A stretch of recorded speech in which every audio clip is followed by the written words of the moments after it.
السلام علیکم ورحمۃ اللہ وبرکاتہ۔ شبہات کا ازالہ پیج کو سبسکرائب کریں اور بیل آئیکن دبائیں سب سے پہلے ویڈیو دیکھنے کے لیے۔ بسم اللہ الرحمن الرحیم۔ قسط نمبر 765۔ مفتی شفیق بنگلوری صاحب وکیل عالمی شورا کا وضاحتی بیان۔ مفتی شفیق صاحب سے فتوے کا مطالبہ۔ دعوتی کام اور اس کا اسلوب۔ الحمدللہ وحدہ والصلاة والسلام علی من لا نبی بعدہ، اما بعد۔ مفتی شفیق صاحب بنگلوری کی جماعت کا بنگلہ دیش کو سفر اور واپسی۔ مفتی شفیق صاحب بنگلوری زید مجدہ 8 ساتھیوں کی جماعت لے کر شورائیت کا پرچار کرنے بنگلہ دیش گئے تھے۔ رائے ون والے بھی 5-6 ساتھیوں کی جماعت لے کر بنگلہ دیش پہنچے تھے، جبکہ گجراتی علماء اور فاروق بھائی بنگلوری صاحبان وغیرہ کسی قانونی گرفت کی وجہ سے بنگلہ دیش نہیں پہنچ سکے تھے۔ بنگلہ دیش میں شورائیت کی غیر مقبولیت اور ناکامی۔ بنگلہ دیش کی کارگزاری۔ اس سال کرونا وبا کے باعث مرکز نظام الدین کی ہدایات پر سالانہ اجتماع نہیں ہوا، لیکن اہل بنگلہ دیش نے اپنے امیر حضرت جی رابع مولانا محمد سعد صاحب دامت برکاتہم کی ہدایت پر مسجد وار نقد جماعتیں نکالی۔ تقریباً 1500 سے زائد جماعتیں بغیر اجتماع کے نکال دی۔ الحمدللہ، یہ امیر اور امارت کی برکات اور نہج ما انا علیہ و اصحابی کی قبولیت نہیں تو اور کیا ہے۔ اللہ تعالیٰ اہل بنگلہ دیش کو قبول فرمائے اور ان کی دنیا اور آخرت میں برکت عطا کرے۔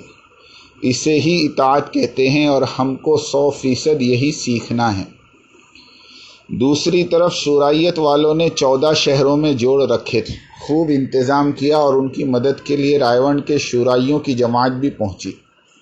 ہر شورائی جوڑ میں 2000 سے زیادہ مجمع بھی نہیں ہو سکا۔ اس میں بھی مدارس کے طلباء کی کثیر تعداد ہوتی تھی۔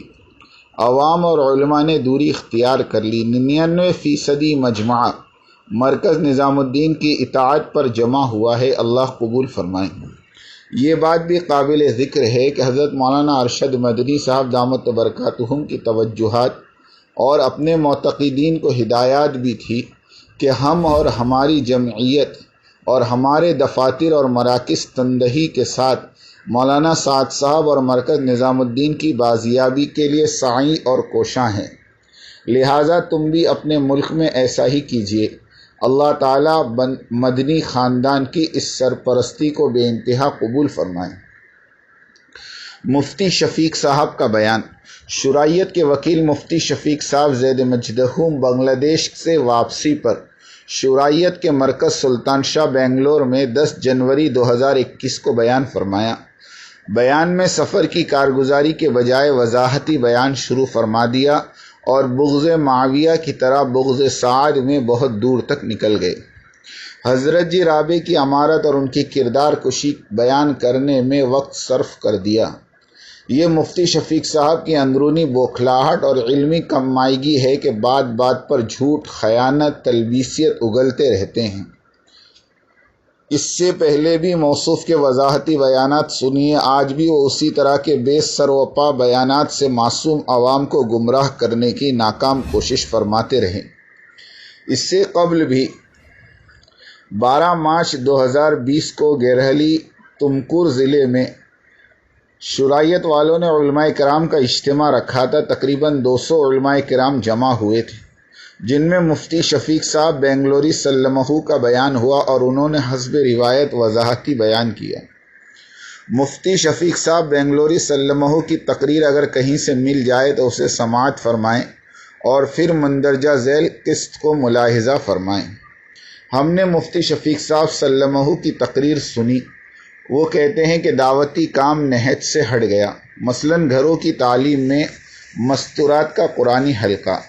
کہتے ہیں کہ یہ عمل تو دعوتی نہج تو درکنار، نصوص قرآن اور حدیث سے بھی ثابت نہیں، یہ عمل تو نصوص کے یکسر خلاف ہے۔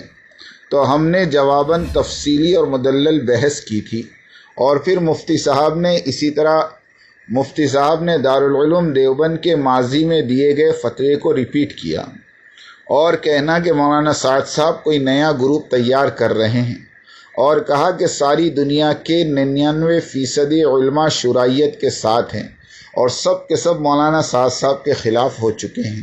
تو ہم نے ان کے ان اعتراضات کا تفصیلی جواب لکھا، ملاحظہ فرمائیے۔ اعتراض نمبر 129، گھروں کی تعلیم میں قرآن کا حلقہ نئی ایجاد ہے اور یہ عمل تبلیغی اصول تو درکنار، البتہ نصوص قطعیہ یعنی قرآن اور حدیث سے بھی کہیں ثابت نہیں۔ جواب، حیف ہے مولانا شفیق صاحب سلمہ کی علمی بصیرت پر، اتنا بڑا جہل، اتنی بے باکی سے اتنا بڑا الزام لگا دیا تبلیغی کام پر اور اس کے نہج پر۔ واقعی جب آدمی کسی کی ذاتی دشمنی پر اتر آتا ہے تو اس کی عقل مبہوت ہو کر رہ جاتی ہے، علم رخصت ہو جاتا ہے، انانیت اسے منکرین کے حق میں لا کر کھڑا کر دیتی ہے، العیاذ باللہ۔ مفتی شفیق بنگلوری سلمہ کا رد، ہم پوری کوشش کریں گے کہ ہماری تحریر کا ایک ایک لفظ شرح و بسط کے ساتھ مدلل اور محقق ہو۔ علیہ التقلان وعلیہ البلاغ، وَاذْكُرْنَ مَا يُتْلَى فِي بُيُوتِكُنَّ مِنْ آيَاتِ اللَّهِ وَالْحِكْمَةِ إِنَّ اللَّهَ كَانَ لَطِيفًا خَبِيرًا، اور ذکر کرو، یاد کرو، بیان کرو جو پڑھا جاتا ہے تمہارے گھروں میں سے اللہ کی آیات میں سے اور حکمت میں سے، بے شک اللہ تعالی باخبر اور لطیف ہے۔ تفسیر کمالین شرح اردو تفسیر جلالین، یاد رکھو اللہ کی آیات اور حکمت کی باتوں کو جو تمہارے گھروں میں سنائی جاتی ہیں، بے شک اللہ لطیف اور باخبر ہے۔ تفسیر سید ابو العلا مودودی صاحب، یاد رکھو اللہ کی آیات اور حکمت کی باتوں کو جو تمہارے گھروں میں سنائی جاتی ہیں، بے شک اللہ لطیف اور باخبر ہے۔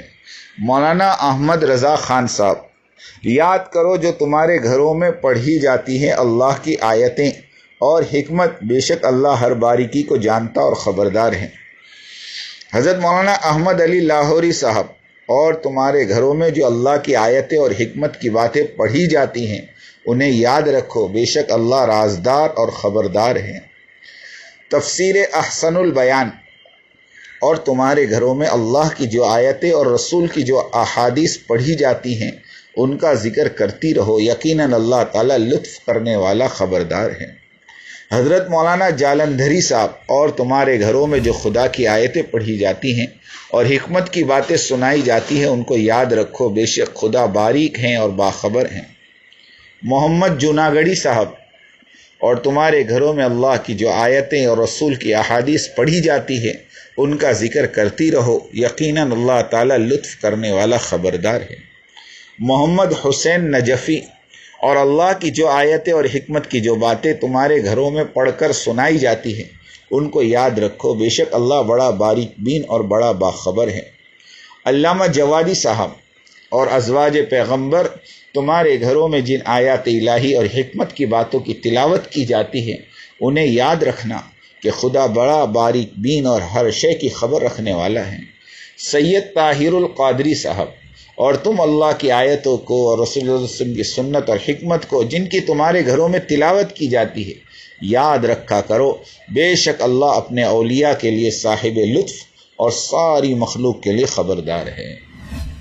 وَاذْكُرْنَ مَا يُتْلَى فِي بُيُوتِكُنَّ مِنْ آيَاتِ اللَّهِ وَالْحِكْمَةِ إِنَّ اللَّهَ كَانَ لَطِيفًا خَبِيرًا۔ فائدہ، یعنی ان آیات پر عمل کرو، حکمت سے مراد احادیث ہیں۔ اس سے استدلال کرتے ہوئے بعض علماء نے کہا کہ حدیث بھی قرآن کی طرح ثواب کی نیت سے پڑھی جا سکتی ہے۔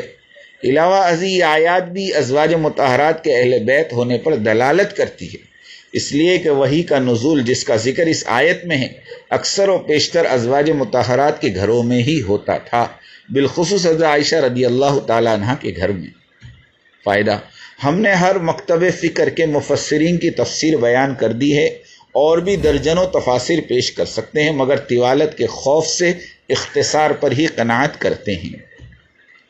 مفتی شفیق صاحب بنگلوری، فَبِأَيِّ حَدِيثٍ بَعْدَهُ يُؤْمِنُونَ کے مثل، آخر کون سی ایسی دلیل باقی رہ گئی جسے پڑھ کر آپ امارت کی چھتر چھایا میں تشریف لا سکیں؟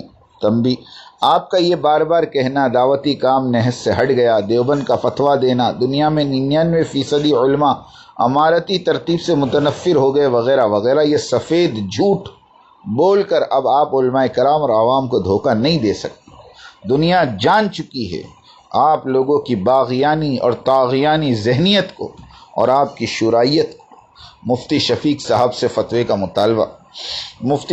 مفتی شفیق صاحب، اگر واقعی آپ میں کچھ جذبے ایمانی اور صدق و صفا والی صفت رتی برابر بھی باقی رہ گئی تو ہم پر ایک احسان کر دیں۔ ہم آپ کو اللہ کا واسطہ دے کر کہتے ہیں، آپ اور مولانا ابراہیم صاحب دیولہ دامت و برکاتہم اور دارالعلوم سے منسلک دنیا بھر میں پھیلے ہوئے مفتیان عظام صرف اور صرف ایک فتویٰ شائع کر دیجئے کہ شورائیت والا نظام شرعی ہے اور ما انا علیہ و اصحابی کے طریقے پر ہے اور عین موافق ہے۔ اس ایک فتوے سے سارا قضیہ دودھ کا دودھ پانی کا پانی مثل عوام کے سامنے آ جائے گا اور تمام دنیا کے مسلمانوں کے سروں سے اس اختلاف کا بوجھ اتر جائے گا۔ ہم اس فتوے کے لیے مفتی شفیق صاحب کو 1 مہینے کا وقت دیتے ہیں۔ بعد مرور مدت کرناٹک کے علماء کرام کی ذمہ داری ہے کہ حق کے حق ہونے کا اور اسے قبول ہونے کا اعلان کریں اور باطل کے باطل ہونے کا اور اسے رد کرنے کا اعلان کرے۔ اللہم ارنا الحق حقا وارزقنا اتباعہ وارنا الباطل باطلا وارزقنا اجتنابہ وباللہ نستعین وعلیہ التکلان ولا حول ولا قوة الا باللہ العلی العظیم۔ اللہ تعالیٰ انسانیت کی عمومی ہدایت کے فیصلے فرمائیں۔ آمین وآخر دعوانا ان الحمد للہ رب العالمین۔